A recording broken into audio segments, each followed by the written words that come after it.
नमस्कार दोस्तों, मैं सौम्या मिश्रा और आप देख रहे हैं लाइव टीवी इंडिया। दोस्तों, गिरने की भी एक सीमा होती है। आपने सुना होगा कि इंसान इस लेवल तक गिर सकता है, उस लेवल तक। जो बीजेपी कब का पार कर चुकी है। अपनी गलतियों को सुधारने की जगह अपना सारा ध्यान उनका इस बात पर लगाकर बैठा है कि अपने कांड का मटका दूसरे के सर पे कैसे फोड़ दिया जाए, और दूसरी तरफ अपने आका को खुश करने के लिए फेक न्यूज फैलाने में तो खैर वो मास्टर ही है। गोदी मीडिया ने इसने अपनी पीएचडी कर रखी है। बस कुछ मिले कि बिना मतलब बीन बजाना शुरू। मतलब इस बार तो उन्होंने हड़बड़ी में अपनी ही धज्जियां इतनी गंदी उड़वा ली है, और आका की तो धुली सो बढ़िया ही धुली, खैर उसकी बात ही हटाइए। लेकिन इससे एक बात तय होती है कि बेशर्मी में बीजेपी से अच्छी पीएचडी कोई नहीं कर सकता।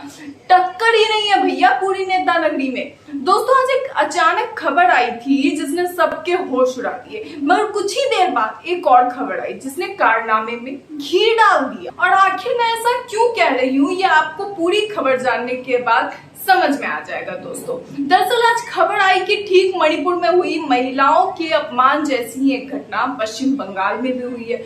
बहुत ही संवेदनशील खबर थी, लोगों का ध्यान उसकी तरफ गया, जहां महिलाओं पर चोरी का इल्जाम लगाकर उन्हें निर्वस्त्र कर दिया गया। महिलाओं का एक गुट ये सब कुछ करता है और पुलिस वहां खड़ी होने के बावजूद ये सब कुछ तमाशा देख रही थी। चोरी के नाम पर उन्हें मारा गया, उनके बाल खींचे गए, उस तरह की फुटेज सामने आई। और इसके साथ ही बीजेपी आईटी सेल का भी ट्वीट सामने आ गया। बीजेपी की सांसद तो रोने तक लगी। दोस्तों, इतना संवेदनशील वो वीडियो था।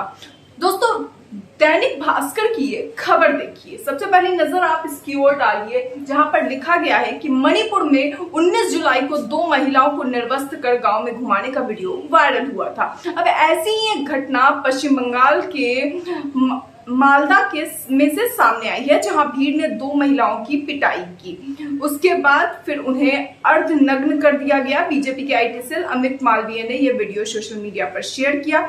ये घटना भी 19 जुलाई की है। इसका वीडियो 22 जुलाई को सामने आया है। इसका वीडियो अमित मालवीय ने शेयर करते हुए लिखी थी ये बातें कि वीडियो में देखा जा सकता है कि महिलाओं का एक समूह 2 महिलाओं को घेरे हुए है, उनके बाल खींचकर चप्पलों से पिटाई की। इसके बाद उनके बुरी तरह से कपड़े फाड़ दिए गए। फिलहाल पुलिस की तरफ से इस पर कोई आधिकारिक बयान सामने नहीं आया। ये खबर सामने आई थी दोस्तों, और इस खबर के बाद लगातार बीजेपी के नेता अपने काम में जुट गए। इसके बाद ट्वीट्स पे ट्वीट्स आने लगे कि विपक्ष अपना नहीं देखता, विपक्ष सिर्फ सरकार में बैठे लोगों की गलतियां गिनाता है, और पता नहीं कितनी तरह की चीजें। यानी दोस्तों, जब आपसे कोई गलती हो जाए, किसी व्यक्ति से कोई गलती हो जाए या मुझसे कोई गलती हो जाए, तो मैं उस गलती को सुधारने की जगह दूसरे के सर पे मरना शुरू कर दूंगी कि अरे भाई मेरा छोड़ो, तुम्हारे यहां भी यही हो रहा है।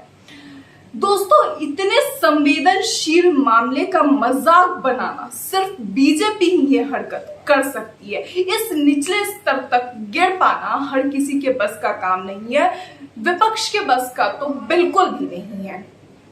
दोस्तों, देखिए कि आखिर बीजेपी सांसद किस तरह से रोने लगी और उन्होंने क्या बात कही है। बीजेपी सांसद का कहना है कि इस घटना का जिक्र करते हुए लॉलेट चटर्जी रोने लगी। उन्होंने कहा कि घटना हावड़ा जिले के दक्षिण पंचाल इलाके में हुई थी। हालांकि इस मामले पर पीड़ित महिलाओं ने पुलिस में शिकायत दर्ज कराई थी। पीड़ित द्वारा दर्ज की गई एफआईआर के अनुसार टीएमसी उम्मीदवार हेमंत रॉय ने अन्य लोगों के साथ मिलकर मतदान केंद्र पर महिला के साथ पहले मारपीट की, फिर कुछ लोगों ने साड़ी पकड़ी। महिला का आरोप है कि उसे नग्न होने के लिए मजबूर किया गया और सरेआम छेड़छाड़।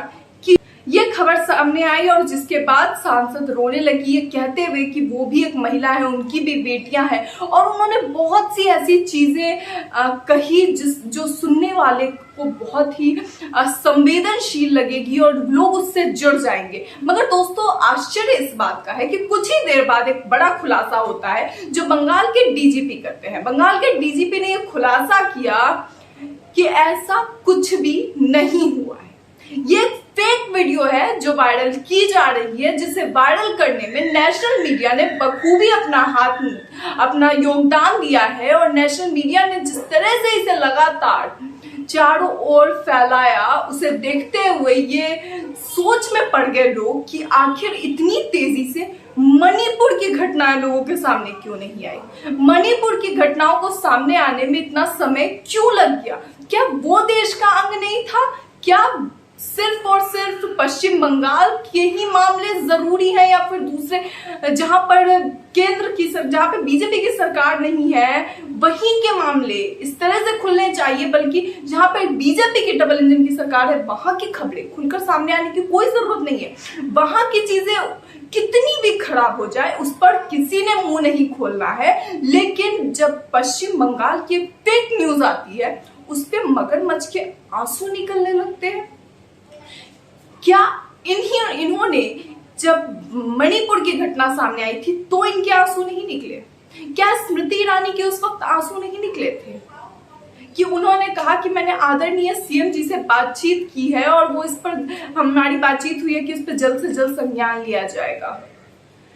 दोस्तों, मणिपुर की घटना को मुस्लिम एंगल देने की कोशिश की गई बीजेपी द्वारा। कहा गया कि उसमें एक मुस्लिम शख्स मौजूद है, जबकि बाद में ये पता चल गया कि उसमें कोई मुस्लिम शख्स नहीं बल्कि वो किसी दूसरे अपराध का आरोपी था, इस घटना का नहीं।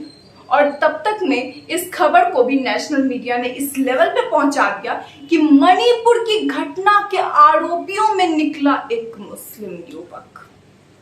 इतनी ज्यादा जितनी तेजी से ये खबरें फैल जाती हैं, काश इतनी तेजी से इन चीजों को बीजेपी कंट्रोल कर पाती, काश इन चीजों में सुधार लाया जा सकता, काश बीजेपी जितना दूसरों के सर पर इस चीज को मारने में लगी हुई है, दूसरे विपक्ष पर चीजों को पलट रही है, अपना पल्ला झाड़ने की कोशिश कर रही है, इसकी जगह बीजेपी ने कोई एक्शन लिया होता ताकि इस तरह की घटनाएं सामने नहीं आती।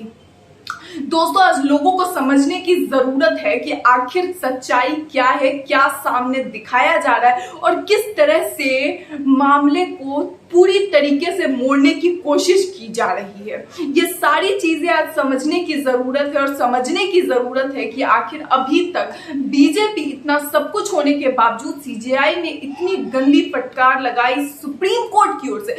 साफ तौर पर सीजेआई ने यह बात कही कि या तो सरकार कुछ करेगी वरना हम इस पे कदम उठाएंगे। इस तरह से कहने के बावजूद बीजेपी अपनी आदतों से बाज नहीं आ रही है। बीजेपी के नेता अभी भी मगरमच्छ के आंसू और बिना मतलब के ड्रामा करने में लगे हुए हैं। और खैर, बीजेपी आईटी सेल की तो क्या ही बात की जाए। अमित मालवीय जी को तो लगता है कि वो कुछ भी तुरंत पोस्ट करेंगे, कुछ फेक निकलेगा फिर उसे डिलीट कर देंगे। पिछली बार भी उन्होंने कुछ ऐसा ही किया था।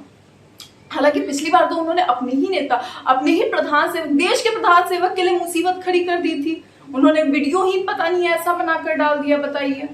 खैर, जो भी है, लेकिन बीजेपी जिस तरह से चीजों को घुमाने की कोशिश कर रही है, इन चीजों को घूमते हुए देखकर लोगों को ये समझना जरूरी है कि अब बहुत हुआ। अब देश को बदलाव की जरूरत है और ये बदलाव बीजेपी के अकॉर्डिंग बिल्कुल नहीं आएगा, बीजेपी के हिसाब से बिल्कुल नहीं आएगा, क्योंकि बीजेपी ने 9 सालों में जो बदलाव लाए हैं और जो रिजल्ट सामने देखने को मिल रहा है, खैर वो बहुत ज्यादा है। लोग अब इससे संतुष्ट हो चुके हैं और अब इस चीज में जरूरत है कि लोग जागरूक हो कि खबरों को किस तरह से गलत मोड़ दिया जा रहा है, जागरूक हो कि हमारी महिलाओं, देश की महिलाओं, बेटियों के साथ गलत हो रहा है और उसके लिए हमें खड़ा होना जरूरी है। फिलहाल दोस्तों, इस वीडियो में इतना ही। तब तक के लिए नमस्कार।